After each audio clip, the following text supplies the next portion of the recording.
अस्सलाम वालेकुम नाजरीन, मैं हूं शेख मोहम्मद ज़िक्रिया और आप देख रहे हैं मेरा यूट्यूब चैनल SMZ फार्मिंग। उम्मीद करता हूं आप सब दोस्त अल्लाह के फजलो करम से खैरियत से होंगे। नए आने वाले दोस्तों से इल्तमास है कि मेरा चैनल सब्सक्राइब कर लें और वीडियो पसंद आने की सूरत में लाइक भी कर लें। आज एक नए टॉपिक मल्चिंग कैसे की जाती है इस हवाले से एक वीडियो के साथ आप सब के सामने हाज़िर खिदमत हूँ। उम्मीद करता हूँ कि आपको ये वीडियो पसंद भी आएगी और इंशाल्लाह इंफॉर्मेटिव भी होगी। मैं आपको आज मल्चिंग के फ़ायदे भी बताऊंगा कि मल्चिंग के क्या क्या फ़ायदे हो सकते हैं और साथ में ये भी बताऊंगा कि आप कौन कौन सी चीज़ें जो हैं वो मल्चिंग में इस्तेमाल कर सकते हैं। और वीडियो स्टार्ट करते हैं। मैं आपको प्रैक्टिकली बताता हूँ कि मल्चिंग के फ़ायदे क्या हैं और कैसे मल्चिंग की जाती है। आज मैं आपको ट्रीज़ पे मल्चिंग करना जो है वो सिखाता हूँ और फिर इंशाल्लाह जब मेरी फसल जो मकई की फसल में काश्त कर रहा हूँ उस पर भी जब मैं मल्चिंग करूँगा तो फिर इंशाल्लाह उसकी भी एक अलग से वीडियो जो है वो अपलोड कर दूँगा। जी नाजरीन, आपके सामने मैं इस वक्त ये अखरोट के दरख्त के सामने खड़ा हुआ हूँ। इस पे मैंने जो है वो मल्चिंग की थी आज से 4-5 माह पहले। ये फ़र्स्ट टाइम मैं इस सीज़न में मल्चिंग कर रहा हूँ। पहले मैं फ़र्टिलाइज़र यूज़ किया करता था और कुछ दोस्तों ने भी मुझे मशवरा दिया कि आप ये है कि ऑर्गेनिक फ़र्टिलाइज़र जो है वो इस्तेमाल करें, इसके बहुत सारे फ़वाइद हैं और वो चीज़ें मैं आपके साथ भी आज शेयर करूँगा। सब तो पहले तो आप ये देख लें कि ये जो मैंने गड़ा किया हुआ है, इस गड़े में आपको एक ब्राउन मटीरियल नज़र आ रहा है। ये घास नहीं है, इसे असल में पाइन नीडल्स कहते हैं। ये चीड़ के जो दरख्त है वो एक सीज़न में जब उनकी एज पूरी हो जाती है लीव्स की तो वो नीडल्स नीचे गिरा देता है। तो क्योंकि मेरे पास यहाँ पे जंगल है मौजूद, मैं वहाँ से इसको इकट्ठा करके यहाँ पे लाया हूँ और इसको यूज़ कर रहा हूँ एज अ मल्च। आप इसकी जगह है भी इस्तेमाल कर सकते हैं, पराली भी इस्तेमाल कर सकते हैं। बात यह है कि जिसके पास जो चीज़ अवेलेबल है वो इसको यूज़ कर सकता है। अच्छा, इस पाइन नीडल्स के इस तरह बिछाने के जो फ़वाइद हैं वो आप नोट कर लें और आप देखेंगे कि ये कितनी बेहतरीन चीज़ है। सबसे बड़े जो आपको फ़वाइद हैं वो ये फ़वाइद हैं कि आपकी ज़मीन को, आपके पौधे को डायरेक्ट जो सन लाइट आती है, हीट आती है, जून जुलाई में बहुत ज़्यादा टेम्परेचर अप हो जाता है, उस वक्त आपकी ज़मीन को ये ड्राई होने से भी बचाएगा, नमी बरकरार रखेगा। ऑर्गेनिक फ़र्टिलाइज़र जो है वो आपका यहाँ पे बन रहा है। डिकम्पोजिंग क्योंकि इसमें स्टार्ट हो जाती है कुछ अरसे के बाद, आपका ये ऑर्गेनिक जो है फ़र्टिलाइज़र भी तैयार हो रहा है। आप खाद यूज़ करेंगे, उसको अगर ज़्यादा आप पौधे किसी में इस्तेमाल कर लें तो पौधे जल जाते हैं। तो इसमें कोई अंदेशा नहीं है कि आपकी कोई चीज़ ज़ाया होगी, बल्कि आपको इसके फ़वाइद ही फ़वाइद हैं। सबसे आपको मैं ये चीज़ भी अभी जो बताया था कि नमी बरकरार रहती है। अभी 1-1.5 हफ़्ता पहले बारिश हुई थी तो आप अभी भी देखेंगे कि ज़मीन में जो है वह नमी बरकरार होगी। मैंने इस बार बिल्कुल पानी नहीं लगाया, वरना हर हफ्ते, एक हफ़्ते में 2 बार मुझे पानी लगाना पड़ता था अपने पौधों पे। ये आप देख सकते हैं कि जो मिट्टी है, मिट्टी में अभी भी नमी बरकरार है।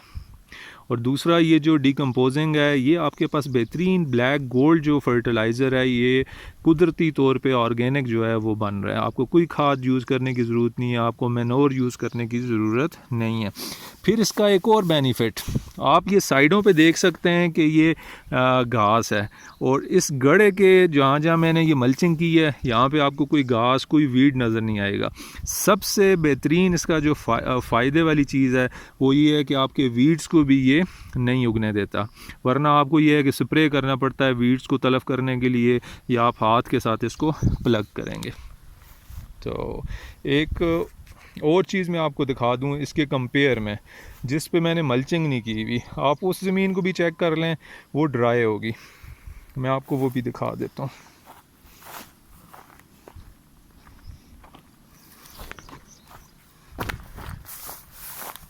अभी ये खुबानी का पौधा है, इस पे मैंने मल्चिंग नहीं की। इसको आप देख सकते हैं कि इसकी ज़मीन कितनी हार्ड है और ये सख्त ज़मीन है इस वक्त। अगर इस पे भी मैंने मल्चिंग की भी होती तो नमी इसमें भी बरकरार रहती। तो ये इसके फ़वाइद हैं नाजरीन। अभी यहाँ पे आए हुए हैं तो साथ में ही मैंने कुछ कलमें की थी इस बार। ये जो पौधा आपके सामने नज़र आ रहा है, ये बेसिक वाइल्ड पीयर है, नाशपाती। ये कुदरती तौर पे उग जाते हैं। इस पे मैंने एक ग्राफ्टिंग की थी, वो ग्राफ्टिंग अल्हम्दुलिल्लाह वो कामयाब रही है, तो मैंने कहा इसका रिज़ल्ट भी आपके साथ शेयर कर दूं। ये लोकल बहुत ही अच्छी वैरायटी का एक मुझे पीच मिल गया था, मैंने उसकी यहाँ पे ग्राफ्टिंग की थी। ये आज से 2-2.5 माह पहले मैंने ग्राफ्टिंग की थी। अल्हम्दुलिल्लाह ये ग्राफ्टिंग कामयाब रही है।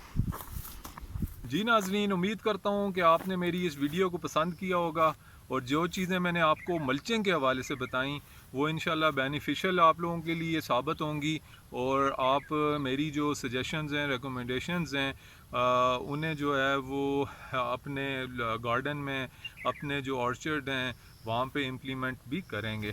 क्योंकि मैं यकीन के साथ ये चीज़ कह सकता हूँ कि मल्चिंग के जो बेनिफिट्स हैं वो आपको यूरिया और डिफरेंट जो बाज़ार से जो आप ख़रीद के खादें इस्तेमाल करते हैं वो उनका कोई कंपैरिजन नहीं हो सकता। मल्चिंग क्योंकि ऑर्गेनिक है, ये आपको कोई भी नुकसान, किसी भी किस्म का नुकसान नहीं देगी। ओवरडोज़ नहीं होंगे आपके पौधे। कई बार ओवरडोज़ की वजह से जल जाते हैं, फिर आपका दोबारा ख़र्चा होता है कि एक बार आप इस्तेमाल करेंगे, उसके बाद आपको दोबारा से परचेज़ करनी पड़ती है चीज़, और फिर आपको दोबारा से यूज़ करनी पड़ती है। ये फर्टिलाइज़र आपका जो ऑर्गेनिक बन रहा है मल्चिंग के थ्रू, ये साल साल चलता रहेगा। आपके पास कोई भी ग्रास क्लिपिंग है या घास फूस है, है, पराली है, कुछ भी है, आप इन पे डालते जाएं, ये आपके रेज बेड बनता रहेगा, डीकम्पोज होता रहेगा, और मुफ्त की खाद इंशाल्लाह आपको ये रहेगी। आप मेरे कहने पे एक बार आप ये एक्सपीरियंस करके देखेंगे तो इंशाल्लाह आपको बिल्कुल भी किसी किस्म का नुकसान नहीं होगा। उम्मीद करता हूँ आपको ये वीडियो पसंद आई होगी, तो जल्दी से मेरे चैनल को सब्सक्राइब भी कर लें और वीडियो को लाइक भी कर लें। इस उम्मीद के साथ इजाज़त चाहूँगा कि किसी नई वीडियो पर आप सबके साथ इंशाल्लाह मुलाकात होगी। उस वक्त तक के लिए इजाज़त। अस्सलाम वालेकुम रहमतुल्लाहि व बरकातहू।